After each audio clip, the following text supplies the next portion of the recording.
or good afternoon. This is Connie Jones, and I am super excited to be with you, our wonderful Igniting Hope family. And I want to say Happy New Year. This is my first time going live in 2025, our brand new year, which is exciting to me. And I'm super excited to share I keep saying excited, but I guess I am very excited. I am super excited to share with you what's on my heart today, which is New Year's resolution is not needed. And so, man, any of you that are listening now or might be listening later, let me know. Have you already abandoned or found your New Year's resolutions challenging? And most of us would raise both hands, both feet, that we have found New Year's resolutions challenging. Well, I want to talk a little bit about this. We are a people of radical hope. We are a people of radical victory. And we know this about us, that because we're created in the image of God, that we're created like him, we're his offspring, for crying out loud, that we don't have a lot of limitations in our life. When we look at who we are, what we're capable of, who it is that lives inside us, what are we? I mean, literally, seriously, what are you not capable of doing? And so I want to talk a little bit about that. Why do New Year's resolutions fail? Why so often do we have these wonderful goals to move forward in our life and they fail? And then we find ourselves sometimes going year after year after year, not moving forward in the things that are in our heart to accomplish. And so we're going to talk about this. I want to pray for you first. God, I thank you for these wonderful people, for our Igniting Hope family, Lord, and everyone that they have influence with.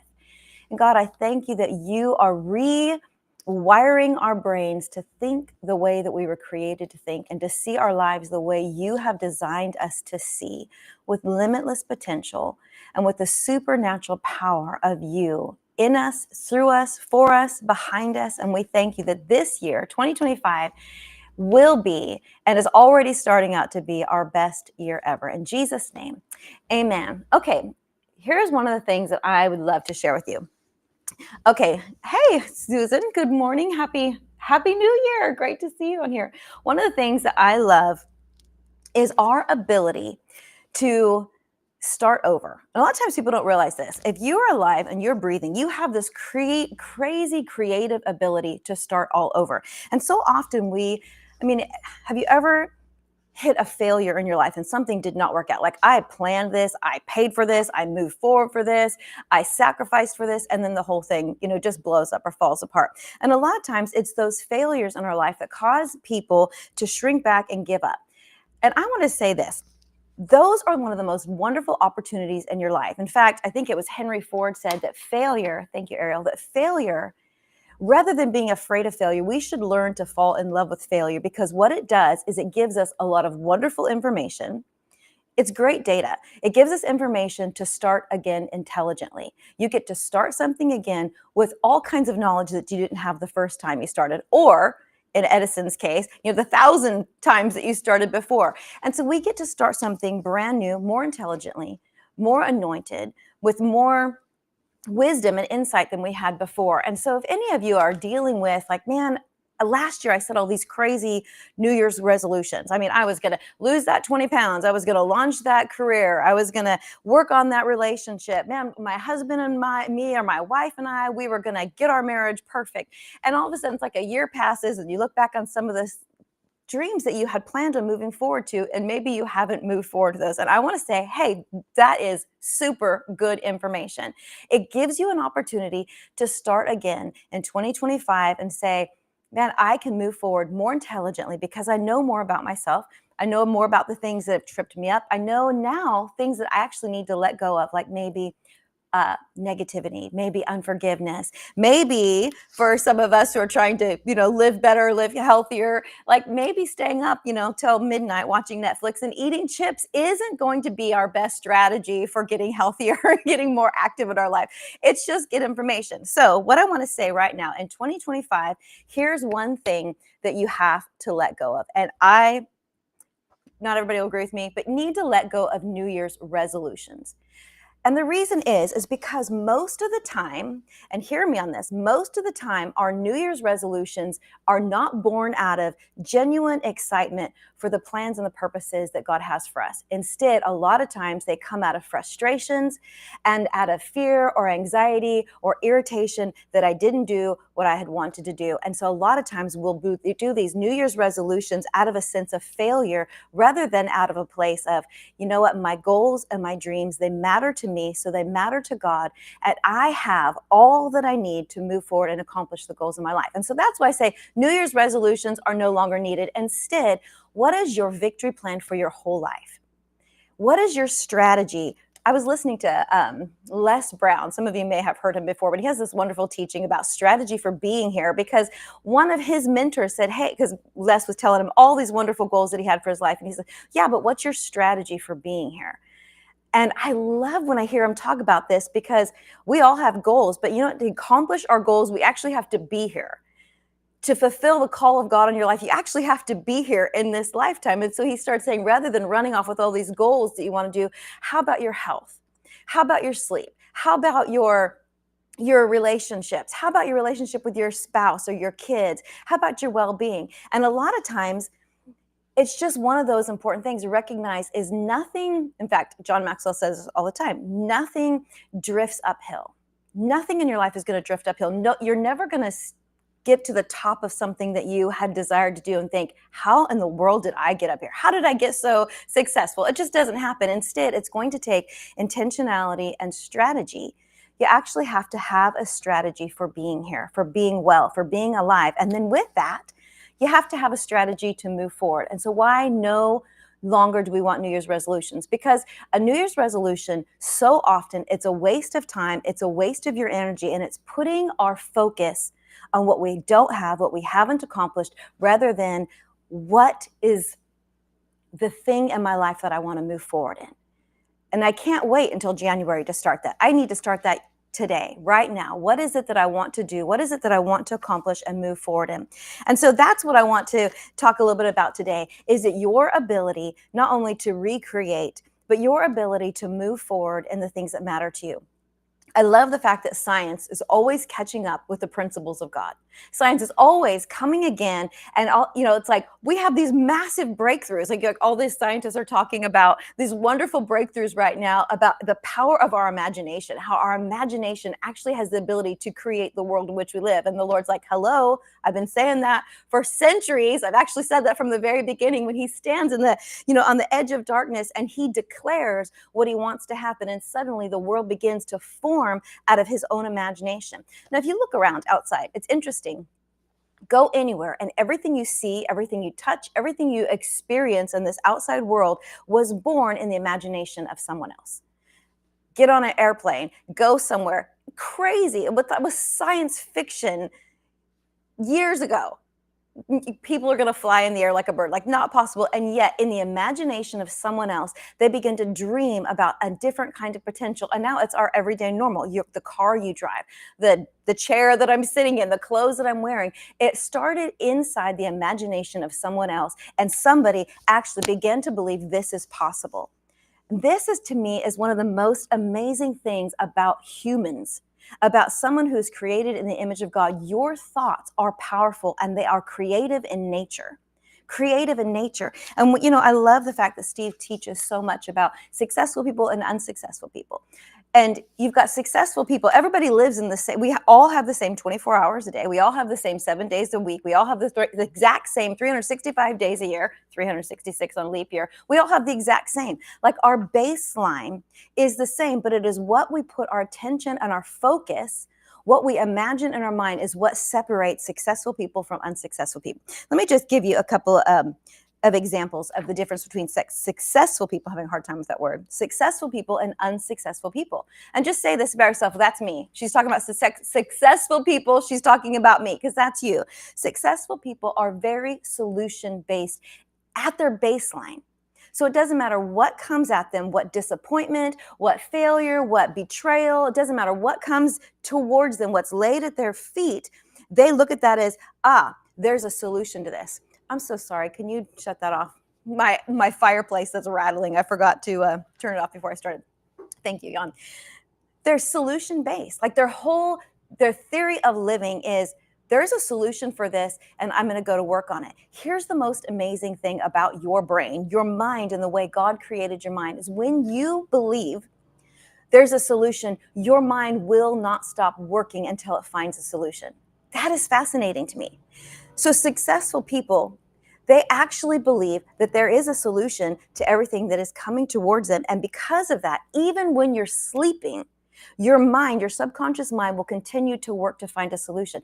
Unsuccessful people, everything that comes at them, it's always got to be somebody else's fault. It's got to be, do you know anybody who maybe they're in their 40s or 50s and they're still blaming their parents for their life that they live? Like if my dad was a better dad, if my mom was a better mom, if they had, bought me that pony that I wanted, whatever it is.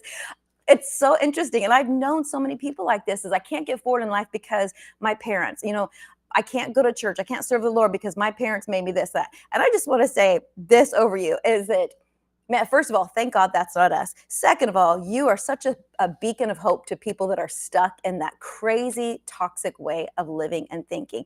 And successful people, they learn to recognize no one's coming to my rescue but the Messiah, and he has come and he has given me the tools that I need to be successful in my life. And so no one's coming for me. I actually get to determine the kind of life that I want to live. And the life that I live is actually going to be born out of the thoughts that I'm thinking, out of what I'm meditating on. And here's the thing that I'm going to go back and say this again, that successful people, whether that's successful in your health, in your relationships, in your business, if you're an entrepreneur, whatever it is, your success is actually dependent upon what you give your time, your focused attention to. And successful people, they don't have time to waste on whose fault is it? Who betrayed me? Who hasn't come through for me? I don't have enough, I don't have the finances. I don't have the resources. I don't have the education, all the I don'ts. Because when you teach yourself there's no solutions, it's interesting how your brain will kind of settle there with you. Like, yeah, you're right. Let's watch Netflix. There's no solution. There's no help for you. But somebody who actually is successful, there's no such thing as no solutions. Literally no such thing. And if I don't have it, it will come for me. If I don't know it, I will learn it.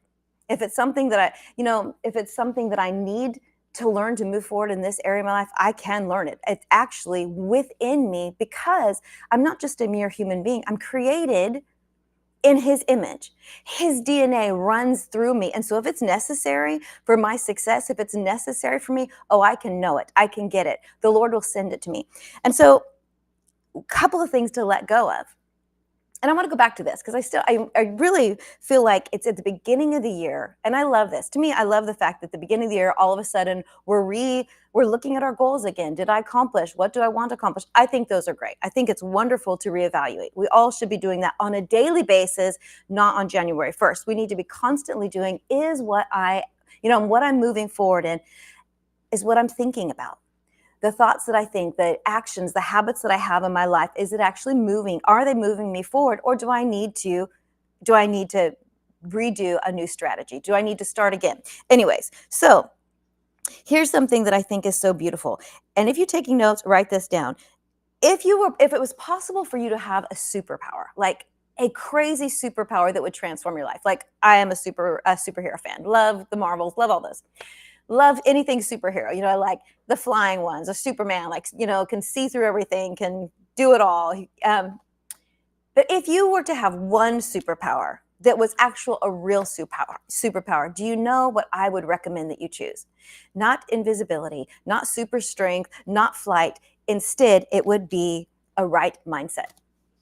If there was any superpower that you should go after, it is a right mindset, to understand that it is your mindset that determines every area of your life. Here's something that's interesting.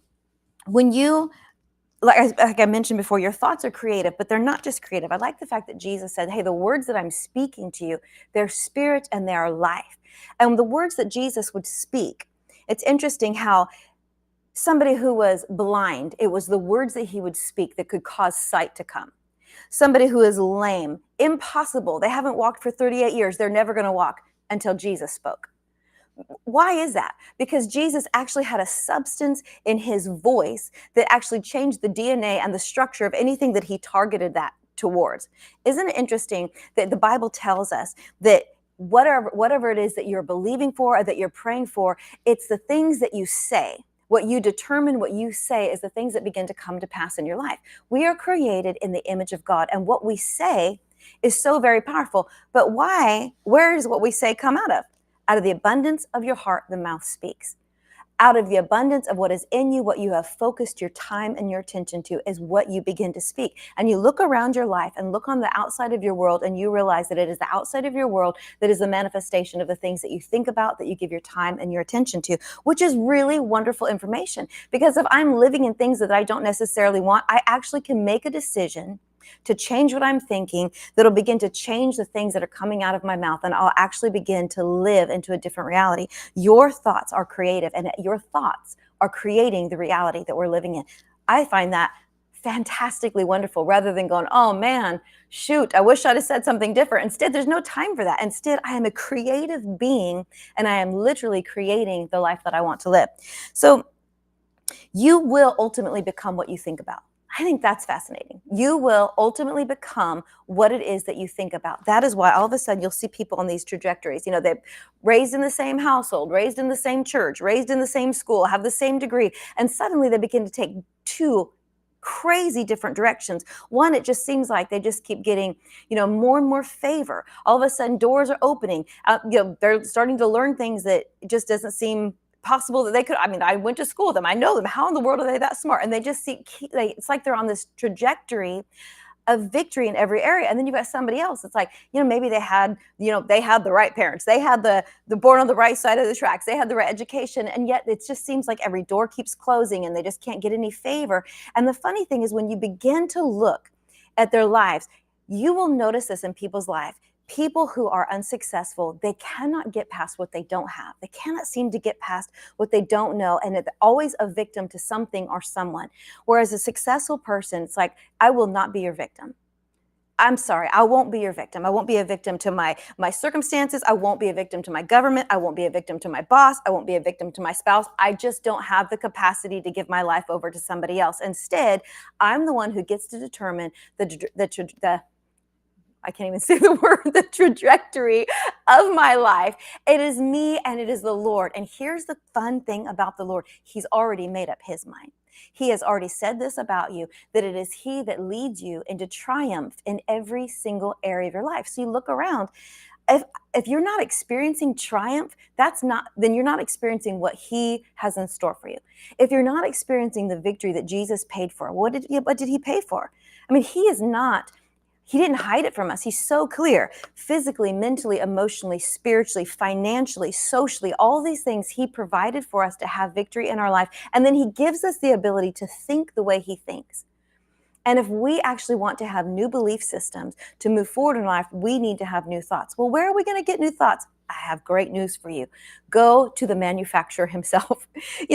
When we have crazy things happen in our life, maybe it's a car, blows up, or motor happens. What do we need? We need an expert. We need somebody who knows about this. But how much more the manufacturer themselves? I built this thing. I know exactly how this engine is supposed to run. I know what it needs. I can take one look at it and tell you exactly what is wrong with it and why would they know that? Because they are the ones that created it. How much more the Lord with you? He created you. He knows what is in you. He knows what you are capable of because he is the one that designed you. And here's the amazing thing. He designed you like him.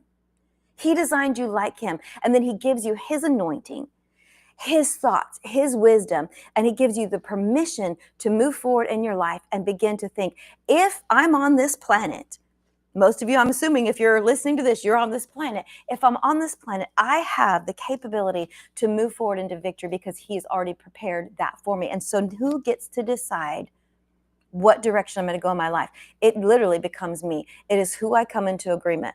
You've got all kinds of people want to tell you who you are not and what you cannot do. I mean, we all have that. People will tell us who you're not and what you can't do.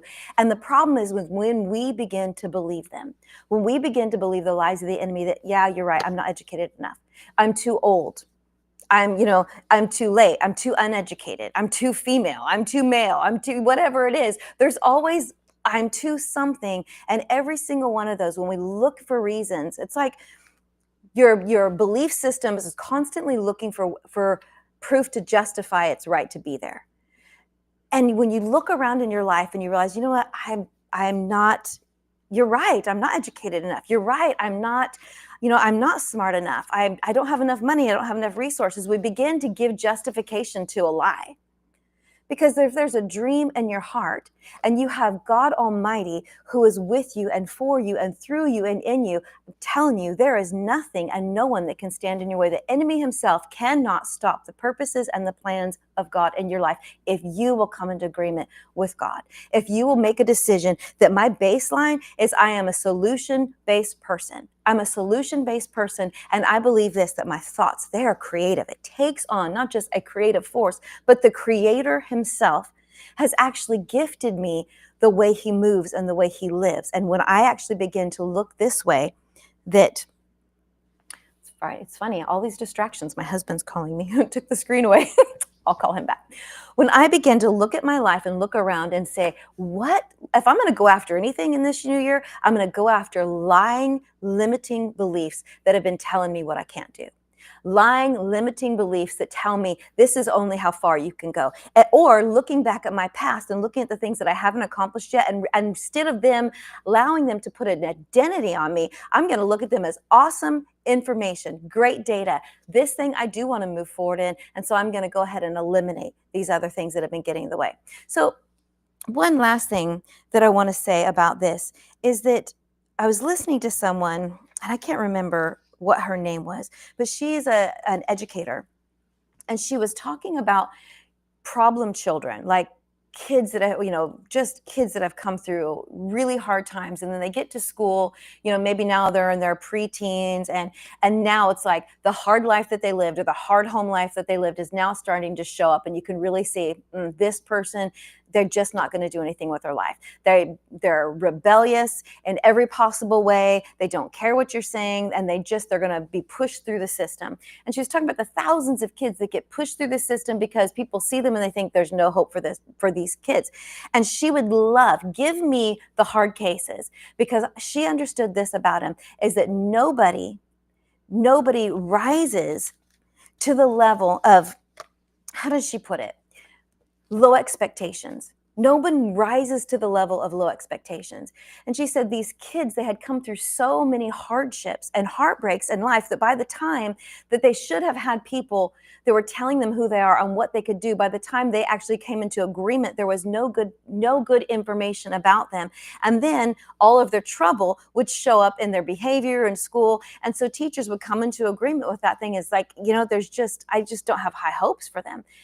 And she said, you give them to me, and in one session, give me an hour, and I will change the direction of their life forever. And all I'm going to do is show them their potential. And she said it again, no one rises to the level, and I keep forgetting the word. Somebody help me.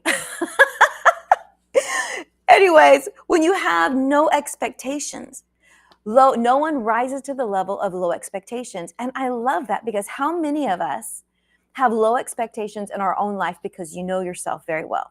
Nobody knows you the way you do. That means nobody knows your failures the way you know them. Nobody knows your shortcomings the way you know them. But here's the most amazing thing.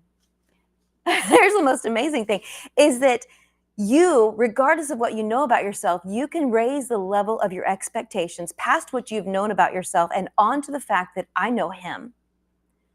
What's greater than the mistakes that you know about yourself or the failure in other people? I know him. I don't care who's betrayed me. I know him. I don't care the poor decisions that I have made. I know him. And he who works all things together for my good is still doing what? He is still working all things together for my good. So I don't have time for New Year's resolutions. I don't have time to put my attention and my focus on what I'm not and what I haven't done and what I haven't become. And instead, I'm going to put my focus on who he is and what he has called me to do. Or maybe I don't know the big elusive dream in my heart, but I know this as I'm meant for victory. And there's things that matter to me today. What matters to you matters to him. And begin to think, man, I have solutions for this. Two most important times to think about this: when you first wake up in the morning, before you start your day, begin to think about solutions. Begin to declare there's solutions for what's coming for me. There's solutions for my business. There's solutions for my marriage. There's solutions for my children. And then when you go to bed at night, last thing you do, don't watch TV until you crash on the couch. While you're going to begin to think there's solutions.